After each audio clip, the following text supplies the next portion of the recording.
Cinema industry ఎలాగుందంటే, cinema తీయటం ఒక ఎత్తు అయితే, దాన్ని ప్రమోషన్ చేయడం ఒక ఎత్తు అయిపోయింది. ప్రమోషన్ కనుక ఎమోషన్‌గా చేయలేకపోతే డిమోషనే మిగిలిపోతుంది.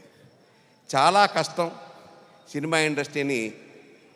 నేనంటాను, మనోళ్ళందరూ ఏం చేస్తున్నారంటే, సినిమా అంతా అయిపోయిన తర్వాత ప్రమోషన్ మొదలు పెడుతున్నారు.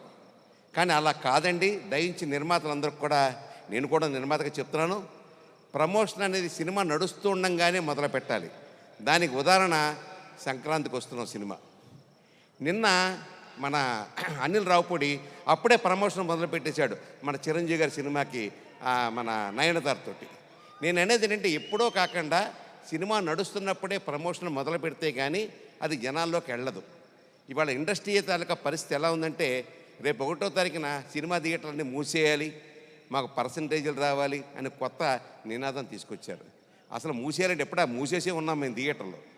ఏ హాలు కూడా సంవత్సరం పాటు సినిమా ఆడిన రోజు లేదు. ఇండస్ట్రీ అలా అయిపోయింది. ఓటీటీ దెబ్బ, ఆడియో దెబ్బ, వీడియో దెబ్బ, టీవీ దెబ్బ ఏదో తెలియదు. అయినా కూడా అక్కడక్కడ మంచి వెలుగుతో ఒక వెలుగులాగా వస్తుంటాయి కొన్ని కొన్ని సినిమాలు. అందులో ఈ భైరవం ఒకటే అని ఖచ్చితంగా నేను చెప్పగలుగుతున్నాను. భైరవం ఆ పేరులోనే ఒక ఎమోషన్ ఉంది, ఒక ప్రమోషన్ ఉంది, అద్భుతమైనటువంటి వైబ్రేషన్ ఉంది.